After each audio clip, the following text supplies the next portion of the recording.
पश्चिम महाराष्ट्र देवस्थान व्यवस्थापन समिती संकेतस्थळावरील धार्मिक भावना दुखावणारा चुकीचा मजकूर तातडीने हटवावा, तसेच चुकीचा मजकूर संकेतस्थळावर प्रसिद्ध केल्याबद्दल समितीसह संबंधितावर गुन्हा दाखल करावा, या मागणीचे निवेदन शुक्रवारी प्रजासत्ताक संस्थेच्या वतीने पोलीस प्रशासनाला ईमेलद्वारे पाठवले आहे। तसेच संस्थेचे अध्यक्ष दिलीप देसाई यांनी थेट जुना राजवाडा पोलीस ठाणे गाठून पोलीस निरीक्षक संजीव झाडे यांना समितीच्या संकेतस्थळावरील धार्मिक भावना दुखावणाऱ्यावर तातडीने गुन्हा करावा, या मागणीचे निवेदन दिले। या निवेदनात म्हटले आहे, देवस्थान समितीच्या वेबसाईटवरील मजकूर हा करवीर निवासिनी अंबाबाई व मंदिराबाबत असलेल्या अनेक उल्लेख व परंपरेला धरून नाहीत। संपूर्ण देशात अंबाबाई मंदिर शक्तिपीठ म्हणून ओळखले जाते, असे असूनही अंबाबाईबद्दल आक्षेपार्ह मजकूर लिहिणाऱ्या व प्रकाशित करणाऱ्या तसेच मजकुराला परवानगी देणाऱ्या देवस्थान समितीसह संबंधितावर गुन्हा नोंद करावा, असेही निवेदनात नमूद केले आहे। श्री करवीर निवासिनी अंबाबाई ही जगतजननी आहे आणि ही 3.5 शक्तिपीठातली ही देवी आहे। या देवीचा इतिहास फार मोठा आहे, परंतु काल जेव्हा मी दुपारी पश्चिम महाराष्ट्र देवस्थानच्या वेबसाईटवर जी माहिती बघितली ती इतकी आक्षेपार्ह आहे की ते मी आपल्या कॅमेऱ्यावर सांगू शकत नाही। देवीची प्रचंड प्रमाणात विटंबना केलेली आहे, आमच्या त्या भावना दुखवलेल्या आहेत। सर्वांची ती आई आहे आणि आईबद्दल भाष्य करणं हे मला शोभत नाही आहे। तुम्ही त्या वेबसाईटवर जावा आणि स्वतः माहिती घ्या नेमकं त्यामध्ये आक्षेपार्ह काय लिहिलं आहे ते। अजूनही या गेंड्याच्या कातडीच्या अधिकाऱ्यांनी ही वेबसाईट बंद केलेली नाही। याचे अध्यक्ष हे जिल्हाधिकारी आहेत, सचिव हे सरकारी अधिकारी आहेत। आज ह्या देवीच्या मंदिरामध्ये कमिटी नाही आहे, त्यामुळे ज्या पगारावर हे जगतात त्यांनी या माझ्या आईची विटंबना करणे याची दुःखवेदना होती। याबाबतची मी पोलिसांच्याकडे काल लेखी तक्रार केलेली आहे। माननीय जुना राजवाडा पोलिसांनी याबाबतचं सचिवांना लेखी पत्राद्वारे पूर्ण माहिती घेण्याचं सुरू आहे। जोपर्यंत गुन्हा दाखल होत नाही, जो कोणी ह्यामध्ये गुन्हेगार आहे हा सापडत नाही, तोपर्यंत माझा लढा हा सुरूच राहील। यावेळी निरीक्षक झाडे यांनी प्रजासत्ताक संस्थेच्या मागणीमागील गांभीर्य लक्षात घेऊन तातडीने देवस्थान समितीचे सचिव शिवराज नायकवडे यांना नोटीस बजावली। त्यात म्हटले आहे की देवस्थान समितीच्या संकेतस्थळावर प्रसारित झालेला मजकूर हा करवीर निवासिनी अंबाबाई आणि मंदिर परिसराबद्दलचा आहे। यातील अनेक उल्लेख हे परंपरेला सोडून आहेत। अंबाबाईचा भक्त परिवार देशासह जगभरात आहे। समितीच्या संकेतस्थळावरील अंबाबाई संदर्भातील चुकीची माहिती धार्मिक भावना दुखावणारी असून ती जगभर प्रकाशित झाली आहे। तेव्हा समितीने वेबसाईटवर प्रकाशित झालेल्या मजकुराचे अवलोकन करून त्याची माहिती पोलीस ठाण्यास कळवावी, असेही नोटीसमध्ये नमूद केले आहे। पोलीस ठाण्याकडून मिळालेल्या नोटीसबाबतचा खुलासा देवस्थान समितीने निरीक्षक झाडे यांना पाठवला आहे। त्यात म्हटले आहे की अंबाबाई देवस्थानचे अधिकृत संकेतस्थळ सन 2011 पासून कार्यान्वित केले आहे।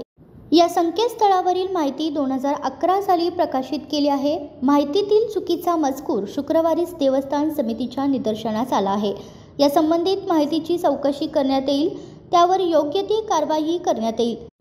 तसेच आगामी काळात संकेतस्थळाचे अद्ययावतीकरण करताना योग्य माहिती संकेतस्थळावर उपलब्ध होईल याची दक्षता घेण्यात येईल। श्री करवीर निवासिनी श्री महालक्ष्मी श्री अंबाबाई देवस्थानकडचं जे अधिकृत संकेतस्थळ आहे आपलं www.mahalakshmikollapur.com या वेबसाईटवरून जगभरातील सर्व भाविकांना ऑनलाईन माता अंबाबाईच्या दर्शनाची सोय आपण उपलब्ध करून देतो। त्यासोबतच काही ऑनलाईन डोनेशन असेल ते सुद्धा या वेबसाईटवरून भाविकांना अंबाबाईच्या सेवेसाठी डोनेशन देण्याची यावरती तरतूद आहे। आणि नवरात्रीच्या काळामध्ये मोठ्या प्रमाणात यामध्ये सर्व्हरचा सपोर्ट घेऊन आपण जगभरातील सर्व भाविकांना दर्शन सुरळीतप्रमाणे लाईव्ह दर्शन व्हावं यासाठी आपण काळजी घेत असतो। आपली जी वेबसाईट आहे ती 2011 साली वेबसाईट आपली तयार करण्यात आलेली आहे आणि तेव्हापासूनचा मजकूर वेबसाईटवरती आहे। सध्या धर्मशास्त्र मार्गदर्शक हे जे पद देवस्थानकडे आहे त्यांच्यामार्फत जे काही सर्व संदर्भ ग्रंथांचा अभ्यास करून काही माहिती आहे ती तयार करणं सुरू आहे। काल एक आक्षेपपत्र आम्हाला पोलीस विभागाकडून आले की वेबसाईटवरचा जो मजकूर आहे त्याबाबत आक्षेप घेतल्याबाबतचं पत्र प्राप्त झालं। ते पत्र पाहिल्यानंतर जी माहिती देवस्थानकडून आता घेण्यात आली की 2011 साली वेबसाईट तयार करण्यात आलेली आहे आणि त्यावेळचा मजकूर आहे तो वेबसाईटवरती आहे। तो आक्षेप घेतल्यानंतर त्याची गांभीर्याने दखल घेण्यात आलेली आहे आणि यामध्ये जी काही प्राथमिक चौकशी करावी लागेल ती देवस्थानकडून केली जात आहे. जे आत्ताच तो आक्षेप कसा आला त्याबाबत ही माहिती आम्ही घेतो आहे आणि त्यानंतरही काही कारवाई करावी लागेल तीसुद्धा कारवाई केली जाईल. माझं सर्व माता अंबाबाईच्या भक्तांना, कोल्हापूरच्या सर्व नागरिकांना नम्र आव्हान आहे की यामध्ये लोकांच्या भावना दुखावण्याचा कुठलाही उद्देश समितीचा नाही.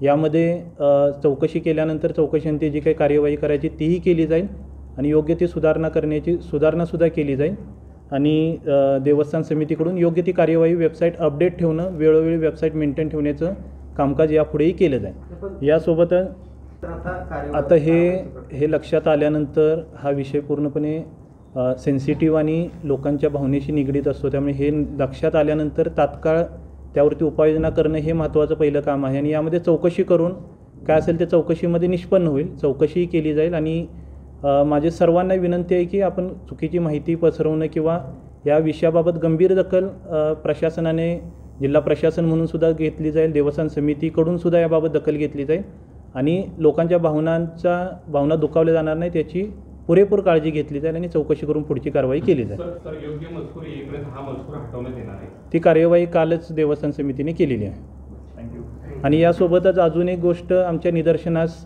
हे वेबसाईट आणि हे सर्व पाहताना लक्षात आले की काही चुकीचे ॲप किंवा ऑथेंटिक नसणारे ॲपवरून काही भाविकांना चुकीच्या पद्धतीने अभिषेकबाबत देणगी घेणं किंवा चुकीच्या पद्धतीने पैसे मागण्याचे सुद्धा प्रकार काही आमच्या निदर्शनास आले की देवाच्या नावाने, महालक्ष्मीच्या नावाने त्याबाबतची सुद्धा गंभीर दखल देवस्थान समितीने घेतलेली आणि याची माहिती घेऊन त्याबाबतची सुद्धा पोलीस कारवाई करणं जेणेकरून भाविकांचं कोणत्याही पद्धतीची फसवणूक होणार नाही याबाबतची सुद्धा दक्षता देवस्थान समिती या आठवड्यात पोलीस विभागाच्या मदतीने कार्यवाही त्याबाबत करणार आहे. नाही, वेबसाईट हॅक नाही झाली. काही चुकीचे ॲप्लिकेशन, आपली वेबसाईट आहे ती तर सुरक्षित आहे, काही देवाच्या नावाने जे काही चुकीचे ॲप्लिकेशन आहेत अशी काही तक्रारी आमच्याकडे आलेल्या आहेत आणि आमच्याही निदर्शनास आलेल्या आहे. त्याबाबतही कुणी चुकीचं देवीच्या नावाने भाविकांची फसवणूक करणं किंवा पूजेसाठी पैशाची मागणी करणं असे प्रकारही लक्षात आलेले आहे. त्याबाबतसुद्धा पोलीस विभागाकडे तक्रार करून भाविकांचं कोणत्याही पद्धतीची फसवणूक त्यामध्ये होणार नाही याची काळजी देवस्थान समितीकडून घेतली जाईल.